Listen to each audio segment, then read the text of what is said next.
भारतीय अर्थव्यवस्थेचे ठळक वैशिष्ट्य. विद्यार्थी मित्रहो, आपण अर्थशास्त्र या विषयाची एक सिरीज तयार केलेली आहे. येणाऱ्या राज्यसेवा पूर्व परीक्षा तसेच ग्रुप बी आणि ग्रुप सी आणि विविध स्पर्धा परीक्षा याच्या संदर्भामध्ये आपणाला या अर्थशास्त्र या विषयाची तयारी करायची आहे. आणि परीक्षेच्या दृष्टिकोनातून हा विषय अत्यंत महत्त्वाचा आहे. सर्व विद्यार्थ्यांना हा विषय अवघड वाटत असतो, मात्र आपण याला सोप्या भाषेमध्ये करून सांगितलेलं आहे. तुम्ही आमच्यासोबत अभ्यास का करावा हे फार गरजेचं आहे, कारण कठीणातला कठीण विषय आपण सोप्या पद्धतीने शिकवण्याचा प्रयत्न केलेला आहे. याबद्दल कोणत्याही प्रकारची फी तुम्हाला आकारली जाणार नाही. फक्त तुमच्याकडनं एकच अपेक्षा आहे, जर तुम्ही हा व्हिडिओ पाहत असाल आणि तुम्हाला जर ही माहिती उपयोगी वाटत असेल आणि तुम्ही जर माझ्या चॅनेलवर हा प्रथम असाल तर चॅनेलला सर्वप्रथम सबस्क्राईब करा, लाईक करा आणि जास्तीत जास्त विद्यार्थ्यापर्यंत या व्हिडिओला शेअर करा. चला तर मग वेळ जास्त न घेता आपल्या मुख्य मुद्द्याकडे वळूया. भारतीय अर्थव्यवस्थेचे वैशिष्ट्य. विद्यार्थी मित्रहो, तुम्हाला माहीत असेल जगामध्ये मंदीचा काळ होता, तरी भारतीय अर्थव्यवस्था टिकून होती. आणि हे टिकण्याचं काम किंवा हे टिकण्याचं कार्य जर कशावर आधारित असेल तर आमच्या नियोजनावर. भारतीय जनता ही बचतीकडे महत्त्व देणारी आहे. भारतातल्या बँका हे लोकांना बचतीचा मार्ग शिकवणारे आहेत. म्हणून जगात महामंदी जरी आली, कोरोना काळासारखा मोठा काळ निघून गेला आपल्याकडनं, पण भारतीय अर्थव्यवस्था डगमगली नाही. काही काळासाठी भारतीय अर्थव्यवस्था ही कमी ग्रोथमध्ये गेली, म्हणजे त्याचा विकास जास्त झाला नाही. पण कोरोना काळ संपल्याच्या नंतर लागलीच दुसऱ्या वर्षी भारतीय अर्थव्यवस्थेने विकासाची भरारी घेतली. हे सगळं महत्त्व जर द्यावं लागत असेल तर ते आपल्याला नियोजनाला द्यावं लागेल.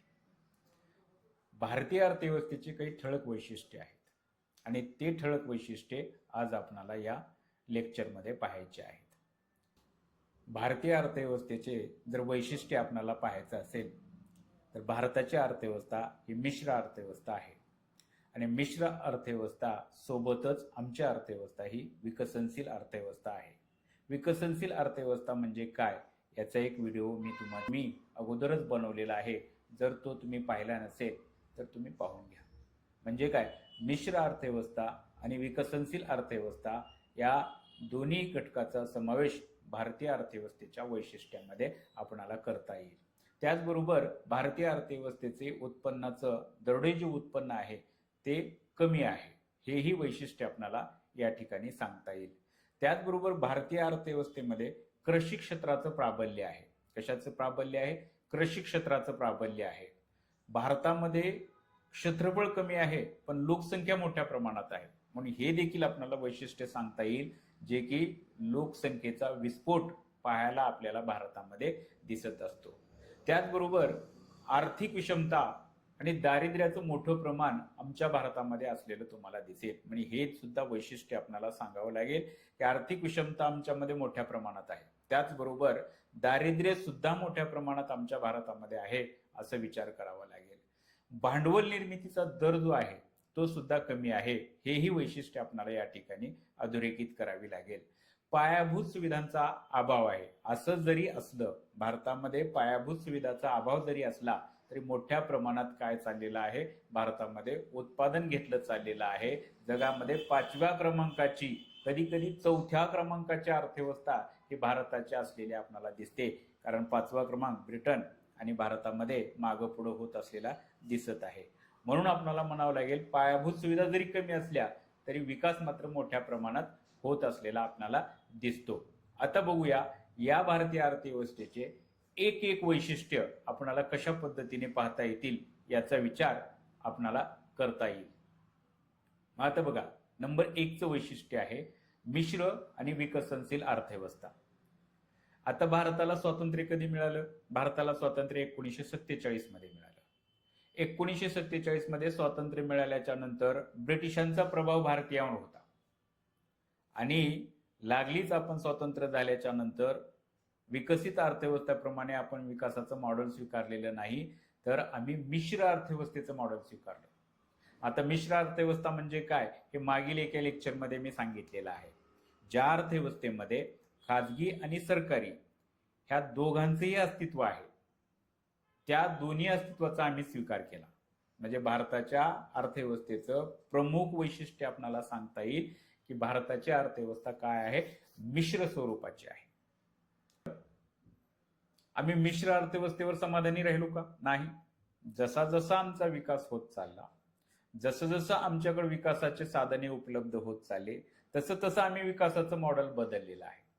बदल केलाय म्हणजे काय केलेलं आहे, तर मिश्र अर्थव्यवस्थेकडनं आम्ही मुक्त अर्थव्यवस्थेकडे गेलेलो आहोत. आलं लक्षात तुमच्या? आम्ही सुरुवातीला भारत स्वतंत्र झाल्याच्या नंतर मिश्र अर्थव्यवस्थेचा स्वीकार केला आणि त्यानंतर मग आपण काय केलेलं आहे, मुक्त अर्थव्यवस्थेकडे वळलेलो आहोत. असं होण्याचं खूप महत्वाचं कारण आहे, कारण आम्ही काय केलेलं आहे, खाजगीकरणाला आपण स्वीकारलेलं आहे. खाजगीकरणाच्या वाटेकडे आपण शिरलेलो आहोत, म्हणून आम्ही आता मुक्त अर्थव्यवस्था स्वीकारलेली आहे. 1991 मध्ये जे आर्थिक संकट आमच्यावर पडलं, त्या आर्थिक संकटाचा विचार केला तर आम्ही 1991 मध्ये खाऊजा धोरण स्वीकारलं. खाऊजा धोरण म्हणजेच त्याला इंग्रजीमध्ये LPG धोरण म्हणू. खाजगीकरण, उदारीकरण आणि जागतिकीकरण, खाऊजा धोरणाचा स्वीकार केला आणि आम्ही मुक्त अर्थव्यवस्थेकडे गेलेले आहोत.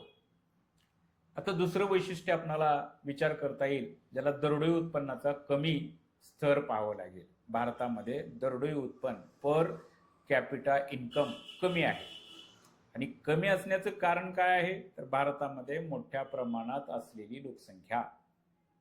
उत्पन्नाचा विचार केला तर ते मोठ्या प्रमाणात आहे, मात्र लोकसंख्या जास्त असल्यामुळं आपणाला ते कमी दिसतं.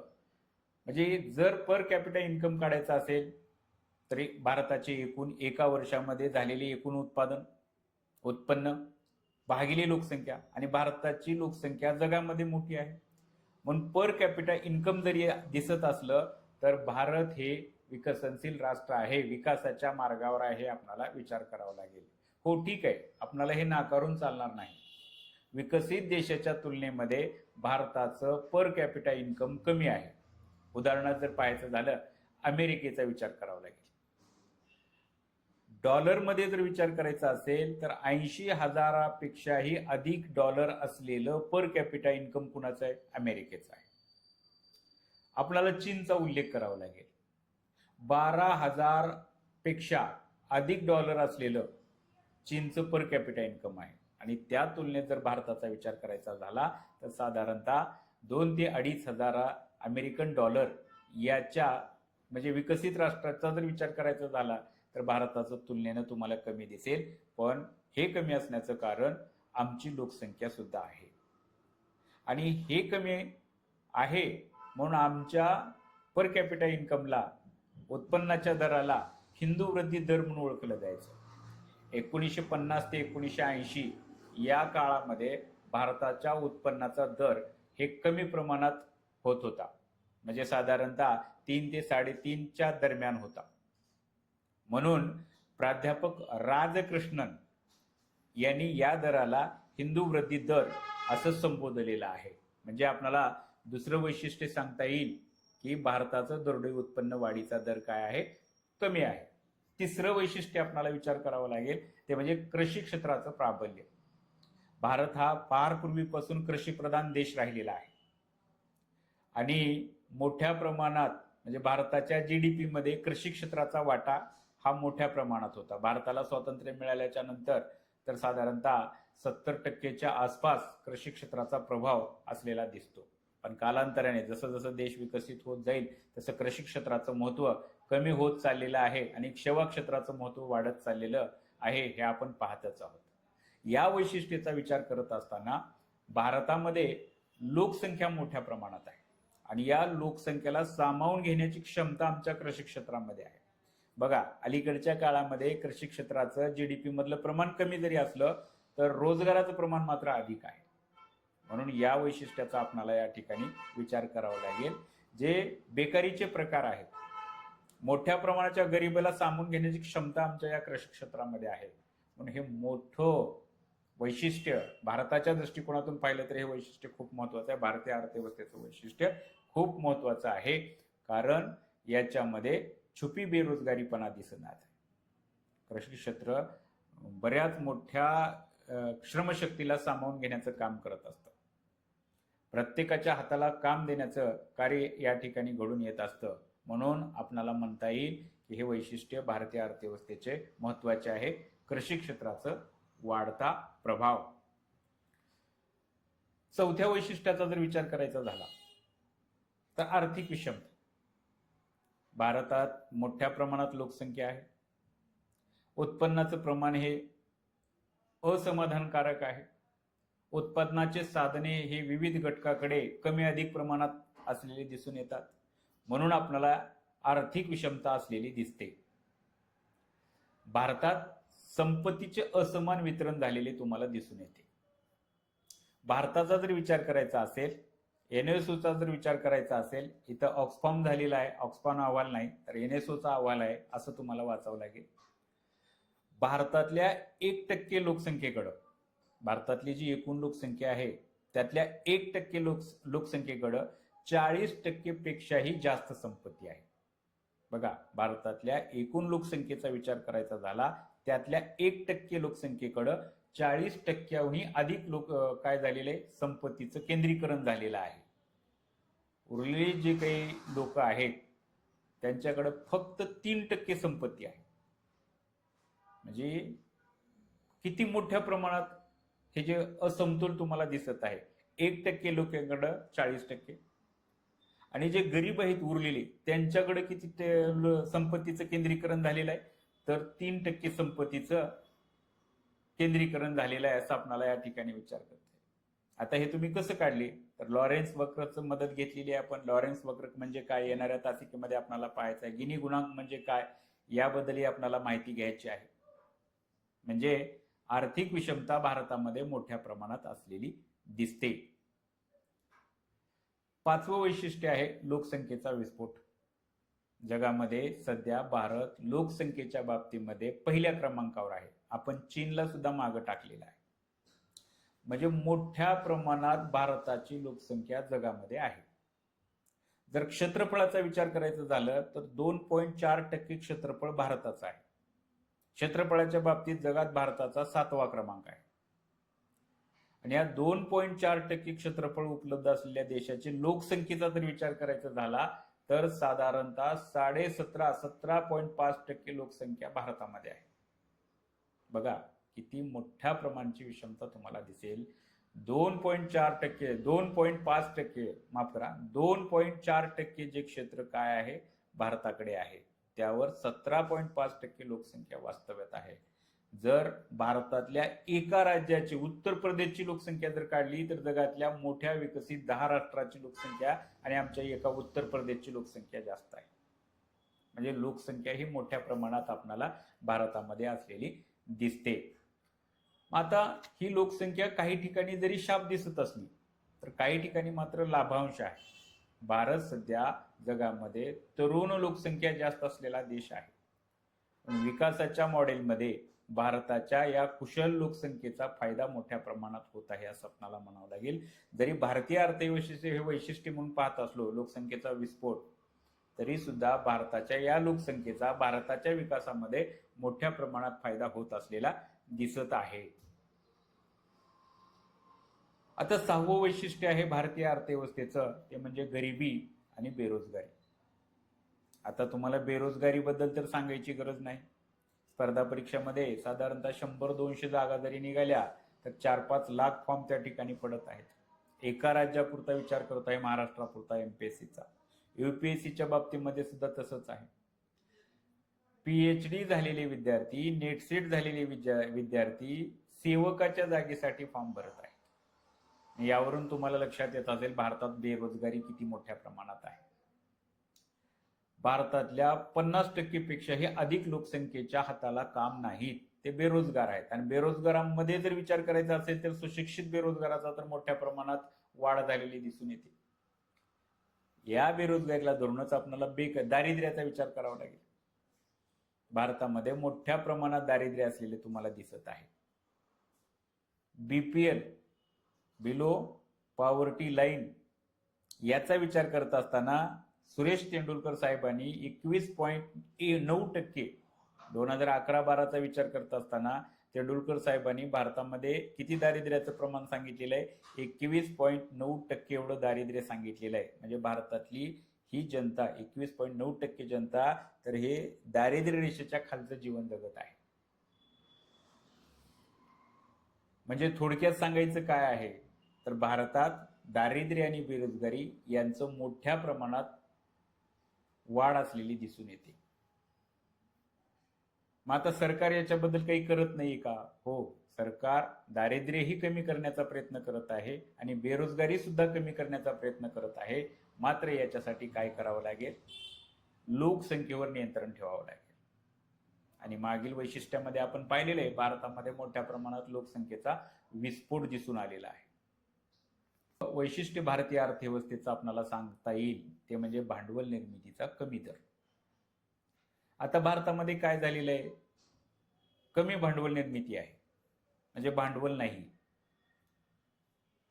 बचतीकडे आम्ही जास्त महत्व दिलेलं आहे, पण बचतीचा दर सुद्धा काय झालेला आहे? आपल्याकडे कमीच असलेला दिसत आहे.